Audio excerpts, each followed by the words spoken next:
ఒక మాట, ఆంధ్రాలో మరో మాట. హైదరాబాద్లో ఫైర్ బ్రాండ్గా మాట్లాడిన పవన్ కళ్యాణ్ అమరావతికి వచ్చేసరికి సాఫ్ట్ టోన్లోకి వెళ్ళిపోయారా? తెలంగాణలో ఈ గడ్డ మీ అయ్య జాగీరా అంటూ సవాల్ విసిరిన జనసేనాని విమర్శల తోటాలు ఎదురయ్యేసరికే యూటర్న్ తీసుకున్నారా? పొట్టి శ్రీరాములు విగ్రహాన్ని అడ్డం పెట్టుకొని డ్యామేజ్ కంట్రోల్ చేశారనే విమర్శలు ఎందుకు వస్తున్నాయి?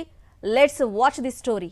ఆంధ్రప్రదేశ్ డిప్యూటీ సీఎం జనసేన అధినేత పవన్ కళ్యాణ్ తెలంగాణ పర్యటనలో చేసిన వ్యాఖ్యలు తీవ్ర రాజకీయ దుమారాన్ని రేపాయి.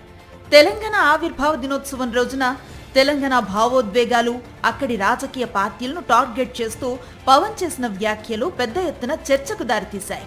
తెలంగాణలో పోటీ చేస్తానంటూ ప్రకటించిన పవన్ ఈ గడ్డ మీ అయ్య జాగిరా అంటూ సవాల్ విసిరారు. అంతేకాదు తెలంగాణ ఉద్యమం, గద్దర్ పేరు కూడా తన ప్రసంగంలో ప్రస్తావించారు. అయితే పవన్ వ్యాఖ్యలకు తెలంగాణ నేతలు, ఉద్యమకారులు, సోషల్ మీడియా నుంచి తీవ్ర ప్రతిస్పందన వచ్చింది. తెలంగాణలో విమర్శల తుఫాన్ మొదలైన మరుసటి రోజే పవన్ వైఖరిలో మార్పు కనిపించింది.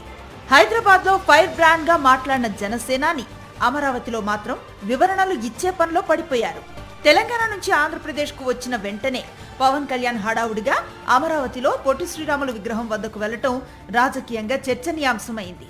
పొట్టి శ్రీరాములు విగ్రహం ఏర్పాటు సమయంలో కానీ, ప్రారంభోత్సవ కార్యక్రమంలో కానీ కనిపించని పవన్ ఇప్పుడు అకస్మాత్తుగా అక్కడికి వెళ్లటం వెనుక రాజకీయ కారణాలు ఉన్నాయనే విమర్శలు వినిపిస్తున్నాయి. తెలంగాణలో చేసిన వ్యాఖ్యలు బూమరాంగ్ కావటంతోనే డ్యామేజ్ కంట్రోల్ కోసం పొట్టి శ్రీరాములు పేరును ముందుకు తెచ్చారని రాజకీయ విశ్లేషకులు అంటున్నారు. ఒకవైపు తెలంగాణలో ప్రాంతీయ భావోద్వేగాలను ప్రశ్నించిన పవన్, మరోవైపు ఆంధ్రప్రదేశ్లో తెలుగు జాతి ఐక్యత గురించి మాట్లాడటం రాజకీయ అవసరం కోసమేనా అనే ప్రశ్నలు కూడా వినిపిస్తున్నాయి. తెలంగాణలో కాంగ్రెస్ ప్రభుత్వం తనను అడ్డుకుందని, ప్రాంతీయవాదాన్ని రెచ్చగొడుతోందని తీవ్ర విమర్శలు చేసిన పవన్ కళ్యాణ్ మరుసటి రోజే స్వరం మార్చటం విశేషంగా మారింది. రేవంత్ రెడ్డిని ఉద్దేశించి తాను మాట్లాడలేదని, కాంగ్రెస్ ప్రభుత్వం కావాలనే తనకు ఇబ్బందులు కలిగించిందని తాను అనుకోవటం లేదని చెప్పటం రాజకీయ వర్గాల్లో చర్చకు దారితీసింది. గద్దర్ కుమార్తె స్పందన వచ్చిన తర్వాత కూడా తన మాటలను తప్పుగా అర్థం చేసుకున్నారని చెప్పటం, కేటీఆర్ ను కలిసి వివరణ ఇస్తానని ప్రకటించటం పవన్ వైఖరిలో వచ్చిన మార్పుకు ఉదాహరణగా చూపుతున్నారు. తెలంగాణలో ఒక స్టాండ్, ఆంధ్రాలో మరో స్టాండ్.